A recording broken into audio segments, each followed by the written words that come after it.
Well, hello, folks.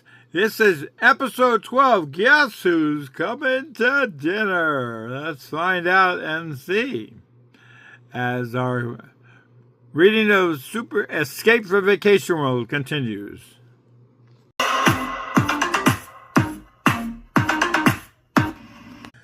And of course, I'm your host. I'm the author of this wonderful story. I hope you're enjoying it. It will be out in print eventually. The first book is, which sets this one up, but you'll find out. But in the meantime, let's get going in episode 12. As they walk up the driveway and into the house, they walk up to a man sitting on a stool right there with his back toward them with all kinds of books spread out on a large flat formica table. He hears the loud flop sounds of Casio's feet as he says without turning around, "I was wondering when you were going to come home, when you were going to get home." He slowly turns around to face him and says, "I was hoping we could..." His mouth falls open as he cannot believe his eyes as Bailey Wilder, still dressed as Time Out, stands awkwardly in front of him. His mouth falls open and hangs motionless in a state of utter disbelief. Seconds seem like hours as he slowly sinks into a sitting position back on his stool and continues to remain motionless and without words. His frozen state is jarred loose to reality as some of his own books fall out of his hand and hit the floor with a tremendous kerplump. The loud slapping sound not only catches Bailey by surprise, but it startles him back to reality. "Mom, is that you?" asks Champ as he reaches out to touch her to see if she's real, but quickly recoils his hand instinctively, fearing the reprisal if she wasn't.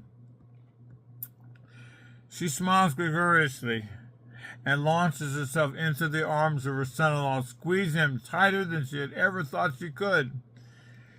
He pushes her aside, not believing his eyes, and says with surprise and guilt, "We thought you were dead." Bailey smiles at Champ and looks away over to Càseo and says, "Well, I'm not. I've just been away." "Why are you still dressed in your superhero suit, and why is your mask covering your chest?"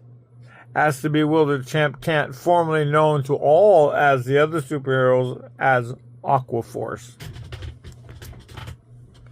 Càseo decides to leave the room as Bailey continues. "Long story, Champ, but I was wondering if Marie has some dry clothes I could put on. This outfit smells like the bottom of the lake, and it has been damaged." Oh, sure. I'll get you some." As he leaves the room, Càseo returns with a potted mushroom plant that he happily shares it with Bailey. "My, that's interesting. Does he bite?" she says in jest. Bailey smiles and gets the joke, smiles back and says, "I like you, Grandma. You're funny." Bailey looks at her superhero costume and replies humorously, "I can't argue with that." Champ returns with some clothes and hands them over to her. "I hope these fit. I'm sure you'll find them to be your liking." "Thank you, Champ," says Bailey, waiting for direction. "Where can I go for some privacy to put these on?" Embarrassed and still dazed by his arrival, Champ replies clumsily, "Oh, I'm sorry, this room right there. It's our bedroom. You can change in there." Bailey smiles graciously with amusement and pointing to the room, she says, "This way?" Champ nods yes quickly as he strolls inside and shuts the door. "Dad, when's Mom coming home?" as Càseo begins to inspect his plant carefully to make sure that it was okay. Champ is still lost in thought as he turns back to Càseo and says, "I'm sorry, son. What did you say?" Mom, is she still doing the laundry? Yes, says Champ quickly, but still preoccupied with Bailey's arrival. I'm sorry, son. I don't mean to ignore you, but I'm still in shock. I can't believe your grandma is really here and alive. Your mother refused to believe she was really dead for the longest time and was angry at me for a long time when I accepted it. It wasn't until recently she finally accepted it and stopped having those bad dreams of losing her. I guess I was wrong to destroy her hope the way I did. It's just been so long ago. And there's a picture of Bailey. Bailey enters into the private room as she walks by the mirror and puts on the fleshly, laded clothes. She is struck by not only her own young-looking face, but her natural beauty. The light is good in here, she reasons. She looked good to herself, and for the first time since she had returned to Nottingham, she saw herself the way her husband saw her years ago when she was young on earth.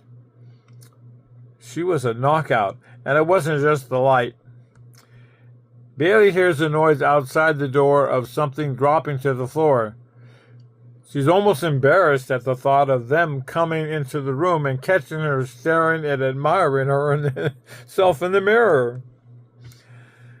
As she begins to dress, Bailey could not resist taking a glance at her reflection in the mirror. She would cuff her own mouth from giggling at how good she looked.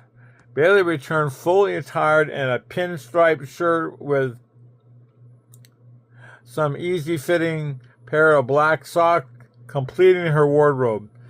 She's almost grateful for her shirt and the support it gives her bosom. Her self-esteem soars as she takes note again of the return of the firmness of her bosom and the tightness of her flat stomach. Quite a contrast to the dropping of her bosom for over 60 years. Bailey exits the room and sees both Champ and Càseo standing in front of her, speechless. With unthinking exuberance, she bursts out her voice and says, "Wow, these are wonderful, Champ. They fit like a glove. Thank you so much," responds Bailey warmly as she turns profile with extended hands as if modeling for a camera shot.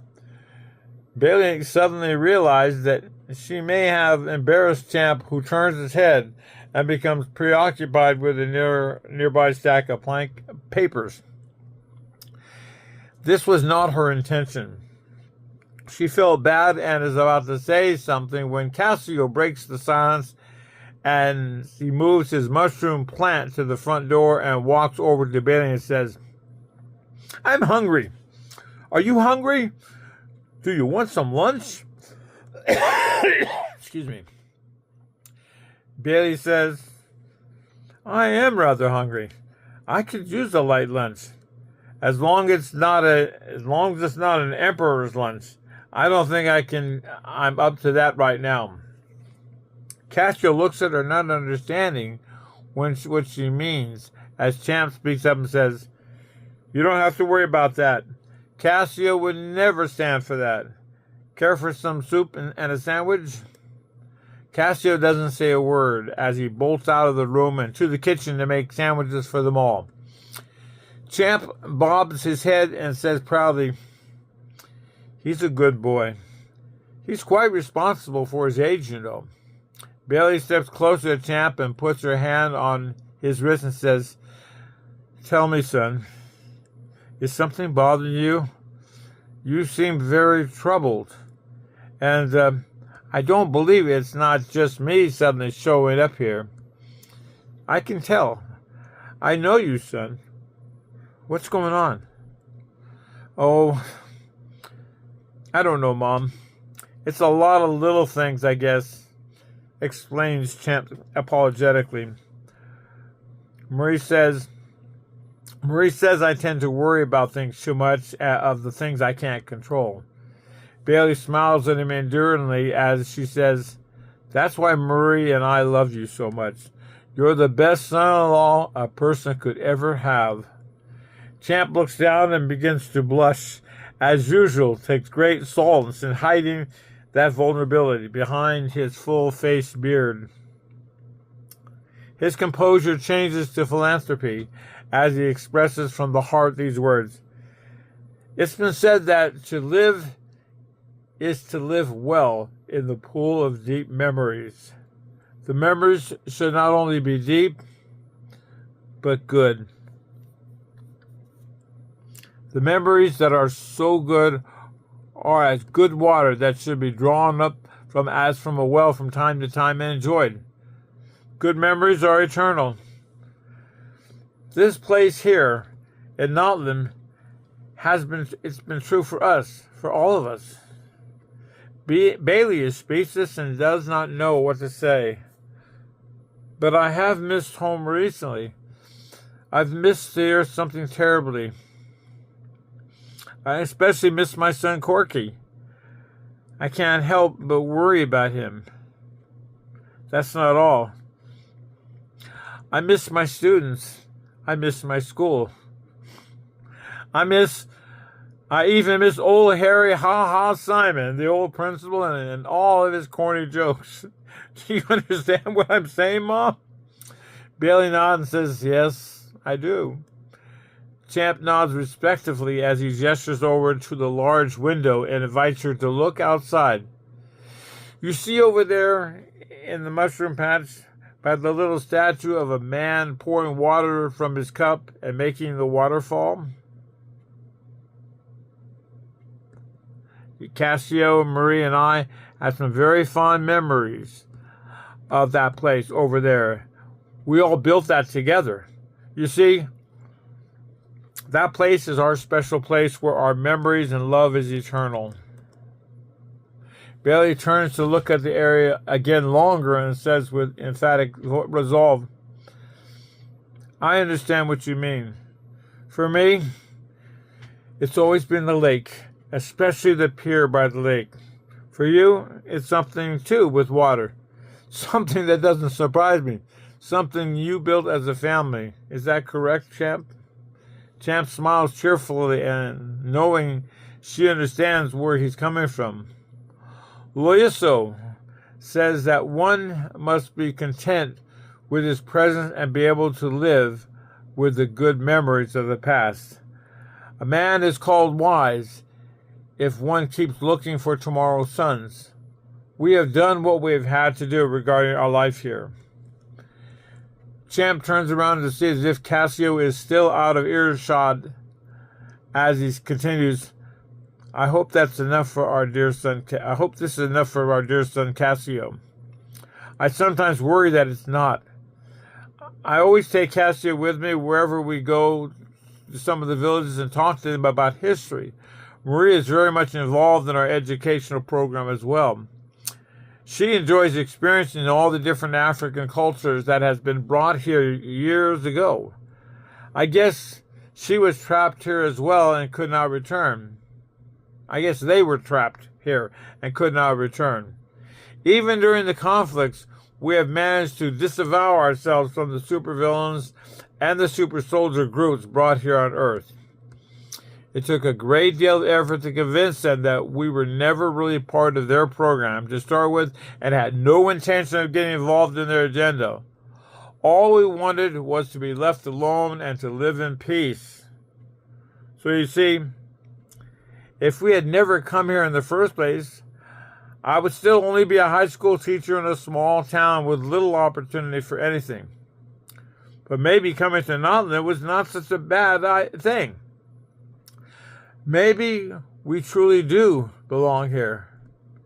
Many of the people who live on the river really do need us. So what are you saying? Are you saying you want to stay here forever and never return to Earth? Asked Bailey with concern. I don't know. I don't know what I mean, admits Champ with uncharacteristic uncertainty. Besides, Do we really have a choice? Bailey begins to look dourly at him and says nothing at first, but looks over to the wall in the living room and sees hand drawings of Càseo hung with pride, as if in a gallery. Bailey begins to think of young Corky on Earth. She didn't want to bring up the obvious and feared the pain she would cause her son-in-law. But she couldn't help herself. She looked tenderly at him and whispered, "Champ, what about Corky, your son on Earth? Don't you miss him too?" Champ's head drops weakly to his chest as he answers with sadness, "Every day, Mom, every day.